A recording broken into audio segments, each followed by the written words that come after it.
Let's start our conversation with the fact that our president, Volodymyr Zelensky, has said that Ukraine may send a request for the arrest of North Korean leader Kim Jong-un to the International Criminal Court.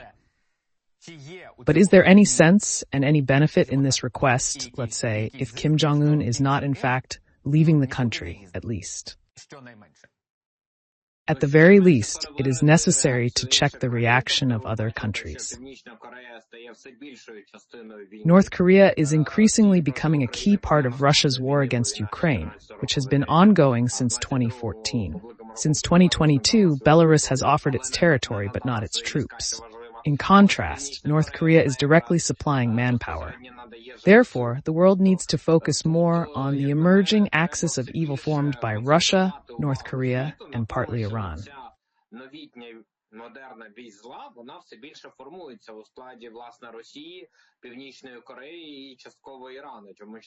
Iran may not fully support Russia due to its interests in opposing the West, but not to the extent of allying with Russia. Former Iranian President Ahmadinejad noted that in 1941, Iran was occupied by Britain and Russia, leading him to view them as essentially the same, requiring compensation for their historical wounds.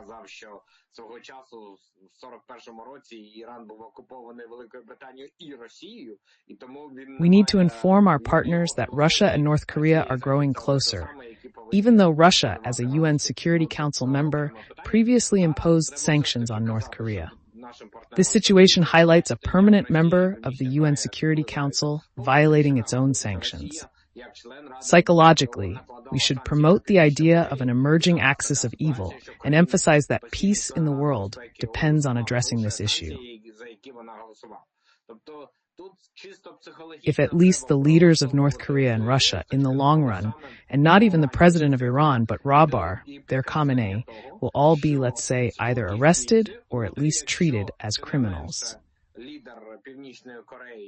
І Росії, а в перспективі і навіть не президент Ірану, а Рахбар, їх Хаменеї, що вони всі будуть, скажімо так, або заарештовані, або принаймні буде відношення до них. Because so far, we see that even the fact that there is an international criminal court warrant against Putin does not mean that Russia is not on the blacklist, not even on the gray list.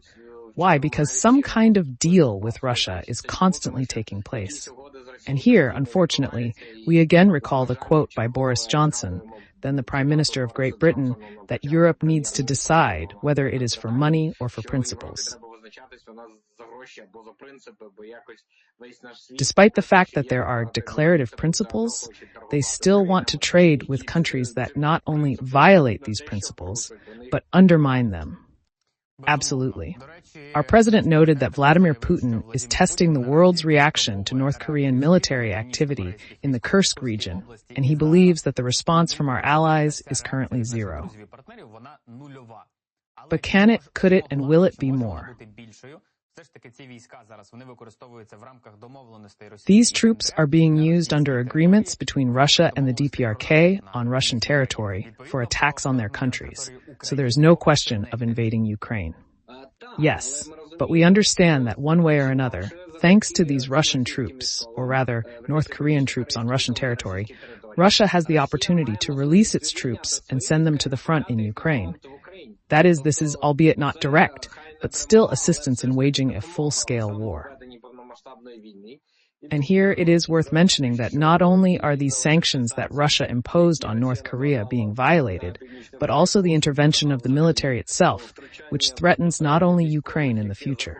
That is, we need to model the situation.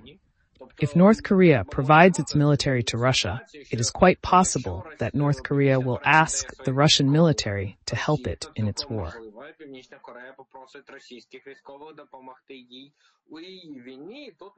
And here I can immediately point out against whom this war will be.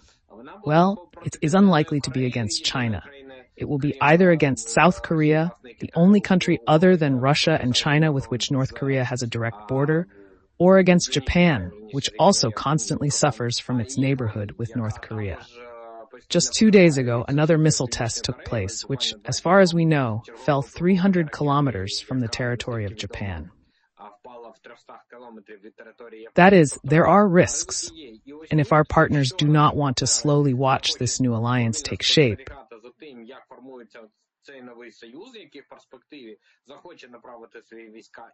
which in the future will want to send its troops to Europe, South Korea, and Japan, we still need to take some action. After all, this, let's say, inaction and attempts to postpone the need for some steps that we have seen, in particular with regard to the North Korean military in Russia, we remember how even Austin, the U.S. Secretary of Defense, was not sure whether the North Korean military was there or not, and then confirmed that yes, they were, but far from the front. In other words, arguments are constantly being made to justify the lack of response. By the way, statements are constantly being made that we cannot, as you said in the story's introduction, shoot down missiles. We cannot do anything like that, because it will lead to escalation. You know, I personally saw a video that a member of the former Romanian parliament showed me, but this is still a person who is in power. How Romanian border guards shoot at drones that attack Odessa region is simple. As he explained to me, we don't know where these drones will fall, on your territory or in Romania. So we shoot at them, and it turns out that unofficially, of course they don't talk about it, but they shoot. And the question is, why can't we also shoot at missiles? Because there are also risks here and waiting for these missiles to return to Ukraine.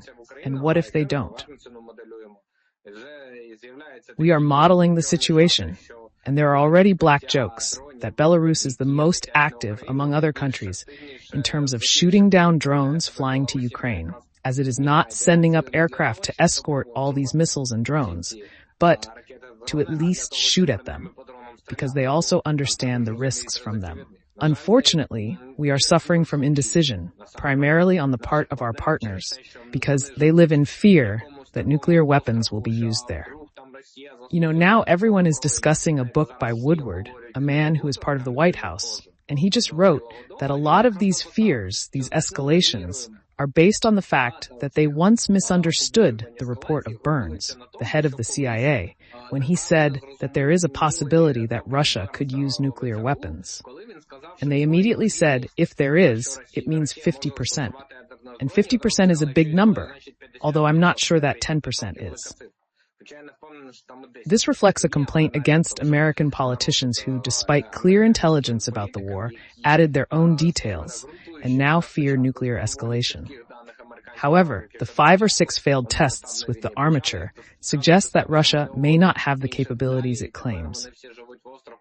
Цієї ядерної ескалації. Хоча, як на мене, 5-6 невдалих випробувань Сармату – це якраз дуже гарне підкреслення того факту, що навряд чи у Росії є ті можливості, про які... In Russia, they joke that these capabilities are more like cartoons than reality.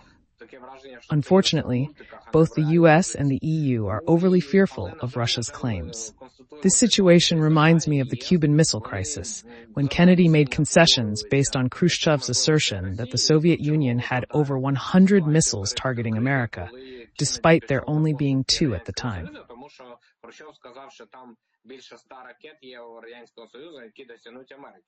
But unfortunately, the risks have been greatly exaggerated. And unfortunately, this exaggeration of risks in the United States and the European Union prevents, in my opinion, much more decisive action by our partners, both in terms of providing weapons to Ukraine and in shooting down missiles and drones that are flying at us. And yet they still think about the 50%.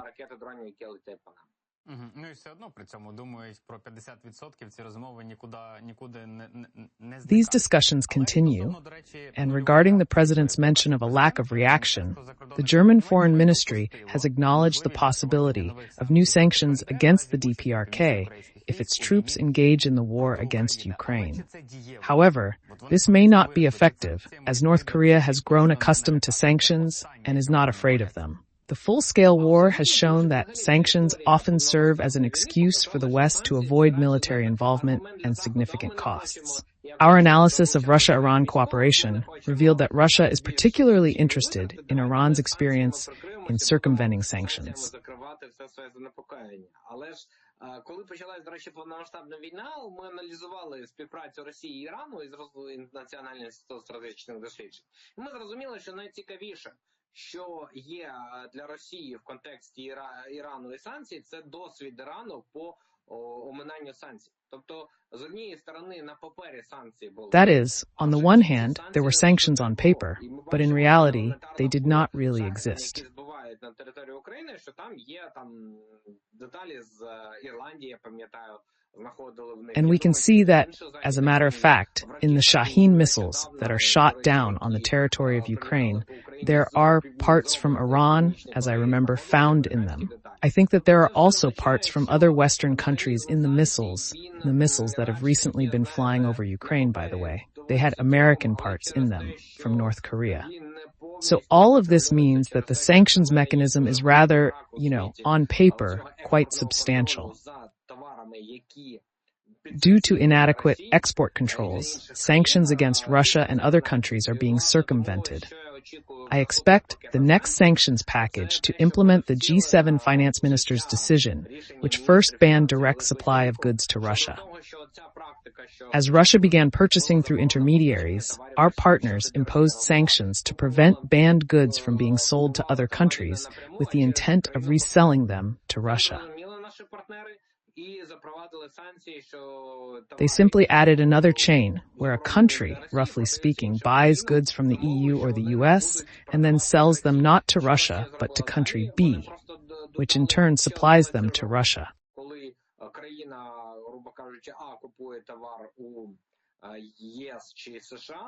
Продає його не Росії, а країні Б, а країна Б продає його Росії. Тобто, будь ласка, країна формально не продала цей товар Росії, а продала іншій країні, а та, що інша країна продала So technically, the country did not sell this product to Russia, but sold it to another country that has already transferred it to Russia. This circumvents the sanctions, and now the idea is that any company that sells a sanctioned product to Russia, perhaps Iran or North Korea, has to ensure that this product does not end up in Russia or North Korea or Iran. Чим це важливо? Тому що будь-яка компанія буде тричі думати перед тим, як взагалі-то продати цей товар країні, яка This puts the responsibility directly on the companies that sell these goods. And this is important because any company will think twice before selling these goods to a country that could hypothetically redirect them to Russia. It is also necessary to study what re-export opportunities exist. We understand that many countries have now become a kind of gasket between the West and Russia. For example, the Maldives supplies microchips to Russia, even though they are not producers of them, which is an obvious re-export. Here, I believe that there will be a significant revision of global trade rules, which have long been overdue. The emphasis now will be on ensuring that these products do not enter Russia, in particular by banning supplies to countries that can resell these goods. Yes, it is difficult, and it causes losses to the producers of these products. But I repeat what Boris Johnson said. You need to decide whether you are for money or for principles. A difficult choice between money and principle that our friends and partners make every day. But another interesting statement is that of Lithuanian President Gitanas Nausėda, who believes that in response to the presence of North Korean troops in the Russian Federation, NATO should allow Ukraine to strike deep into Russian territory and increase military assistance. Currently, neither situation applies, and it's unclear if long-range strikes are possible, especially since the DPRK military has not been confirmed to be involved in the fighting in Ukraine. So far, this is all happening on the territory of the Russian Federation. Well, first of all, what I said earlier, that they are directly involved in the fighting. I don't have any absolute information yet.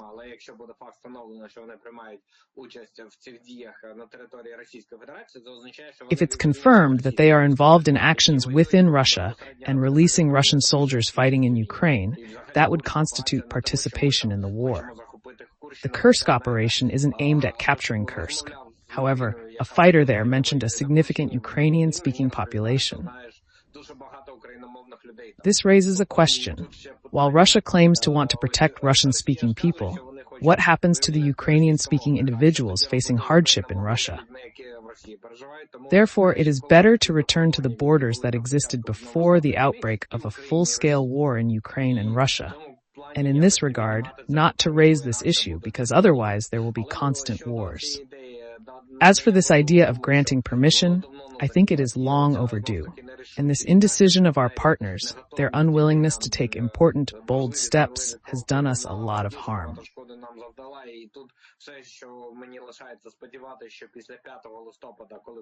I hope that after the U.S. elections on November 5th, our partners, particularly the U.S., will adopt a different approach to authorization. Biden could then become a historic figure, similar to Reagan, for weakening a major enemy, Russia, which is nearing collapse like the USSR. Meanwhile, it's crucial to strengthen ties with South Korea, as the North Korea-Russia alliance poses a threat to both Ukraine and South Korea.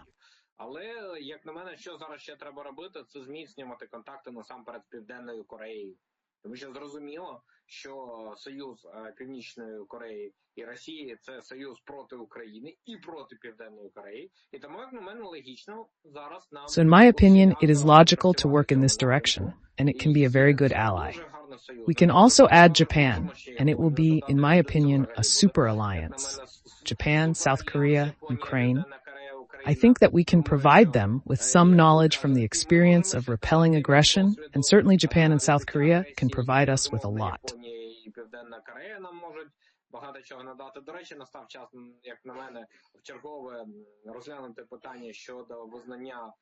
It's time to reconsider recognizing Japan's northern territories, known as the Kurils in Russia, as Japanese territory. We should focus our efforts on this Asian direction alongside cooperation with the US and EU, as it appears more promising. Given the past 2.5 years of full-scale war, despite some Baltic politicians feeling threatened and bolder,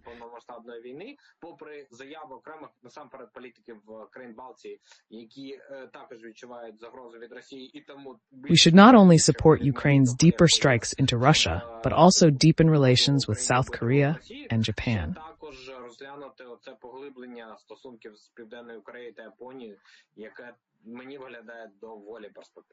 By the way, Hungarian Prime Minister Viktor Orban, as you know, had a phone conversation with Donald Trump yesterday, wishing him good luck in the upcoming elections.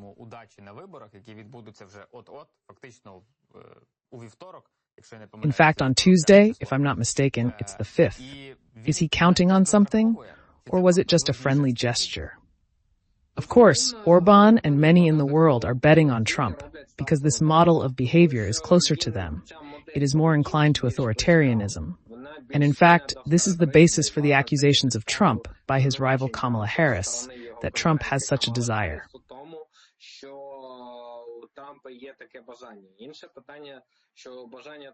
While there is a desire for change, institutions in the U.S. remain strong, and I doubt they will allow ambitions to turn into significant actions. However, there are individuals inclined toward authoritarianism, like Orban and Fico, who may align more closely with Trump.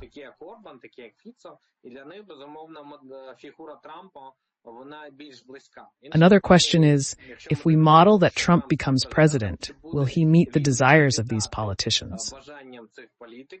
Or, as is the good tradition, we will observe the three big lies that exist in the world: before the election, during the war, and after the hunt. It is after the elections, if he wins, that he can radically change his vision of politics, and those who support him very strongly now will be in a bit of a shock at how he will change.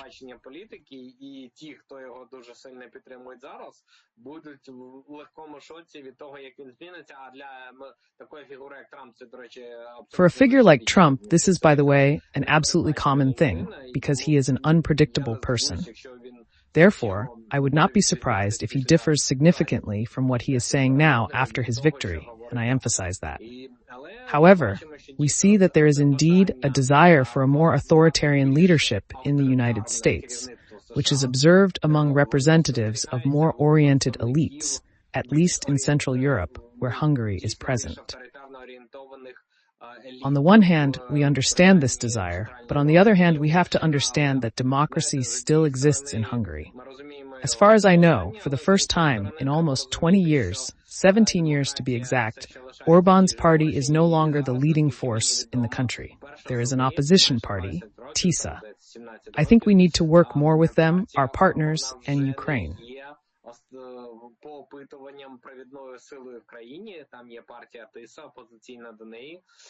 It's no secret that Magyar recently came to Kyiv right after the shelling of Ahmediyet and made an interesting speech near the Ahmediyet building, which I think could be the basis for cooperation.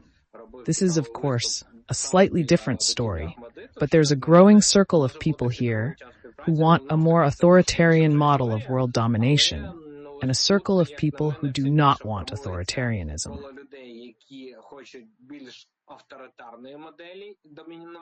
That is why, in my opinion, November 5th is a very important date, not only for the United States of America, but for the whole world, including Ukraine.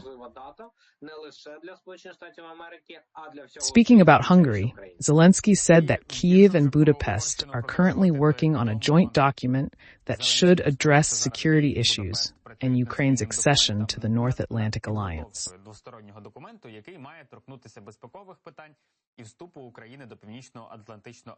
What do you think this suggests, considering Ukraine and Hungary have differing views on Ukraine's alliance membership? Of course, we see a certain unwillingness to see Ukraine in the alliance. And Hungary and Slovakia, also spoke about this. But as I said earlier, democracy in the sense that the current elites in Hungary and Slovakia rather do not want to see Ukraine in NATO. As for the possible change of elites, in fact, why some politicians are so eager for an authoritarian model is to prevent this change, because democracy implies change.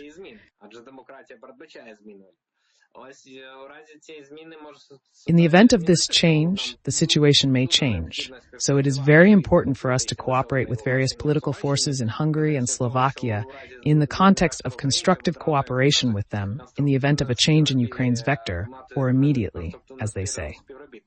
Of course, we see certain fears that Ukraine in NATO means a conflict with Russia. But again, these fears exist, in my opinion, because the risks that Russia may pose are exaggerated. Here, in my opinion, Western partners should understand that if they are so afraid of Russia, they need to do one simple thing: help Ukraine defeat Russia. And then this monster will not be so scary. But because there are certain fears that someone somewhere wants cheap resources from Russia, this, unfortunately, has a negative impact on the support for Ukraine among these Central European countries.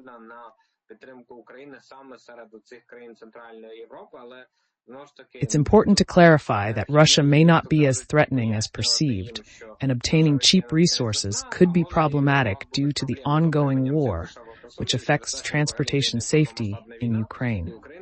We should also consider alternative routes through Turkey and Bulgaria, as there are risks associated with the South Stream.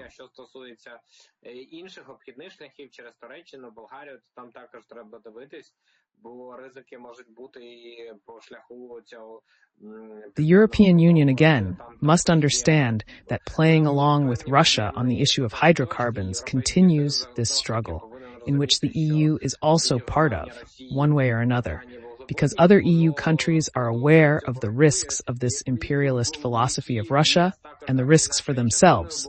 First of all, for Poland as well.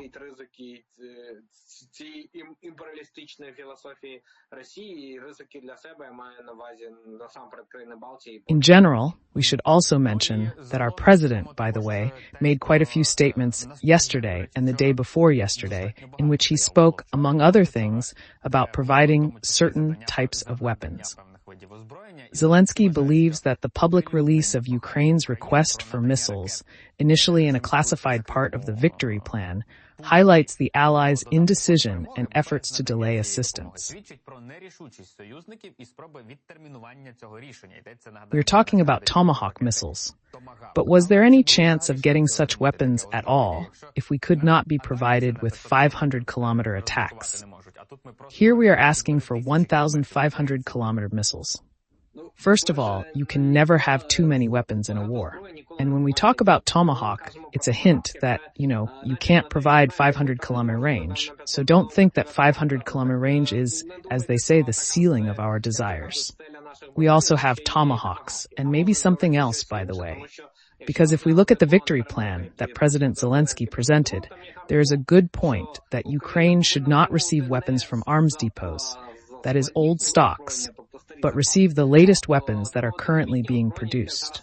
It's no secret that the UK is currently working on laser drone destroying systems, which were planned for 2027, but promised to be delivered earlier.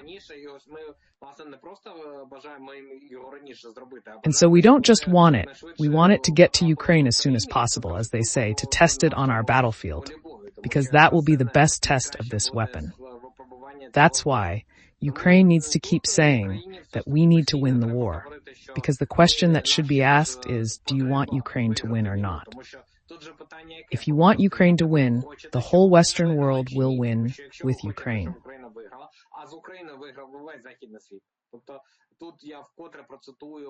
I'll quote the former head of Hungary's radio and television, killed by Soviet forces in 1956, "We are dying for ourselves and for Europe."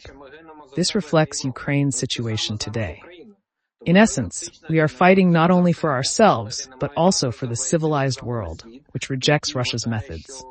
The behavior of UN Secretary-General Guterres suggests he believes power has shifted away from the West, evident in his participation in BRICS rather than in the peace formula for Ukraine. Вона, як на мене, генеральний секретар ООН, вона підтвердження того, що він, як то кажуть, думає, що зараз сила вже не у Заходу, а сила у інших країн. He seems to believe that this force now dominates the world, justifying turning away from the West. We need to clarify that the West remains the leading collective force and deserves respect. To support this, we must take action by providing Ukraine with more advanced weapons and potentially allowing foreign military forces on our territory.